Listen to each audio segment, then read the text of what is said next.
Welcome to this lecture. Today we are going to deal with these topics little quickly but in detailed approach.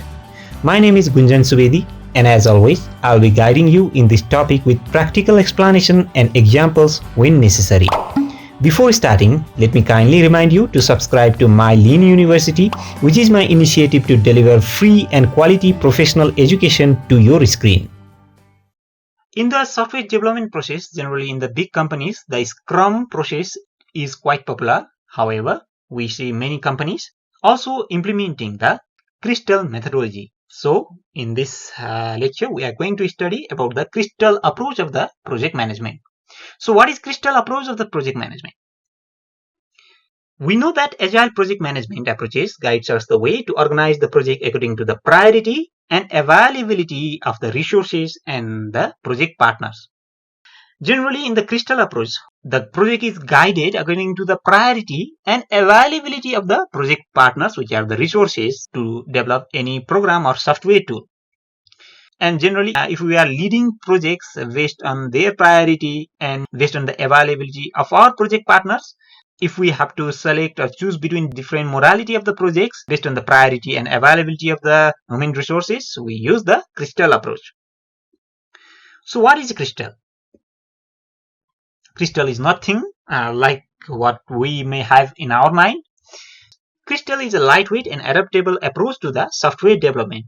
Although I talked about the software development, the idea behind the Crystal can also be used in other business sectors also. Generally, it is more common in the software development. It is just a combination of the Agile methodologies. So based on our need, based on our priority and availability of the resources and manpower, there could be different forms of the Crystal project management. This could be the Crystal Clear, Crystal Yellow, Crystal Orange, Crystal Red, Crystal Maroon, or Crystal Blue, etc. So what are these terms? We'll study these terms in the next slides. The selection of different Crystal Agile methodologies depends upon several factors such as team size, system criticality, and project priorities, etc. Now here, this is a Crystal approach of the project management. We see the different color blocks here and also some numbers at the bottom. The numbers at the bottom represents the team size. If there are 1 to 6 project members in the team, we go for the Crystal Clear. If there are 7 to 20 members, we go for the Crystal Yellow. For 21 to 40 members, we go for the Crystal Orange. Similarly, based on different numbers, we can select between the different form of the Crystal project. The color clear, yellow, orange, red and maroon are just the Crystal methodologies. This means how we are going to design the project. There are different guidelines for each of these Crystal methodologies to do the project. For Crystal Clear, the guideline is different. For Crystal Yellow, the guideline is different. The way we approach the project is also different. If there is a big project and we select simpler project management methodology, then chances are that the project may get wasted. The y-axis talks about the criticality of the project. So here C, D, E and L talks about the criticality of the project. The bottom one was for the team size. So we just learned that each project may require a slightly tailored set of policies, practice and processes in order to meet the project's unique character.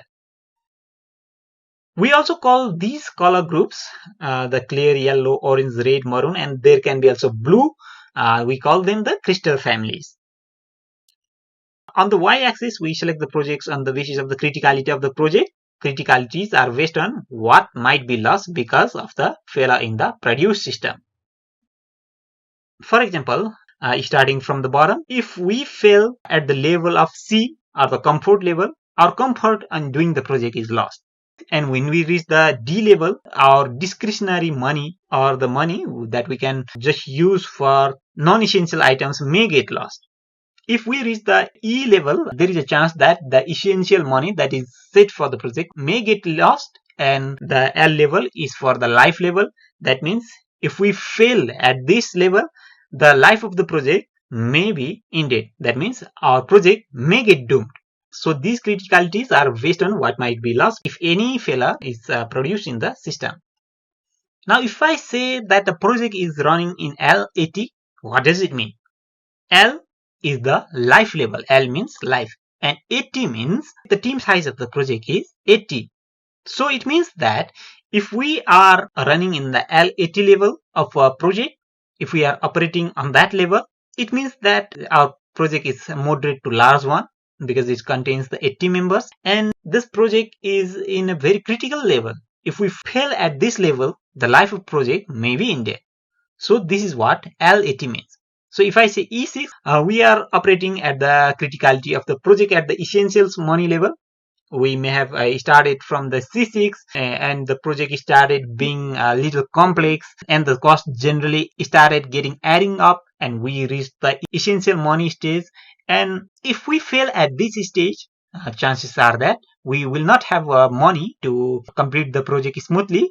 But it doesn't mean that we will fail the project or there will be a project failure. And it also means that we are running in the team size of 1 to 6 members, and it's a simpler project. So what are the advantages of the crystal model of project management? The first thing is we value people here. We consider people as the most important, so processes are modeled to meet the requirements of the team. This is the adaptive model without a set of prescribed tools and techniques. This is also a lightweight model because we do not have to do too much documentation. We do not have to do too much management or reporting. And the disadvantages are there is a limited scalability in this model. Generally, in all the Agile model, what we see that there is a marked scalability, but in this particular Agile model of project management, there is a limited scalability. There is ambiguity because there is not common process.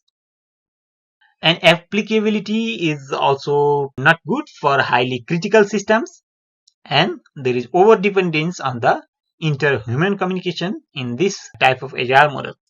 So I would rather recommend you to go for the Scrum, as it is a better model of the project management.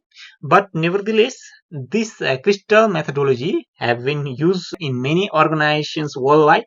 So just for your understanding, I've talked about the crystal model of the project management here, and you just have to understand that crystal model is basically used in order to design the project based on our availability of the human resources and based on our priority for the project. But there is not a common understanding of how to select a crystal methodology. So the crystal methodology changes from the organizations to organizations. So there is a lack of unambiguous common process. Before ending this lecture, let me remind you to join my Lean University's premium membership and enjoy a total free access for limited time inside my Lean University's online library, and get tons of free courses, free books, and lecture topics on project management, Lean and Six Sigma, operations and supply chain, productive and preventive maintenance, quality maintenance, data science, industry and sales management, Agile and Scrum, Kaizen or continuous improvement, and much more totally free. No strings attached. As we have limited seats, only the early subscribers will be given open access inside the premium membership, and remember, it's totally free. Please subscribe and share the video if you share the common belief that professional education should be accessible to all.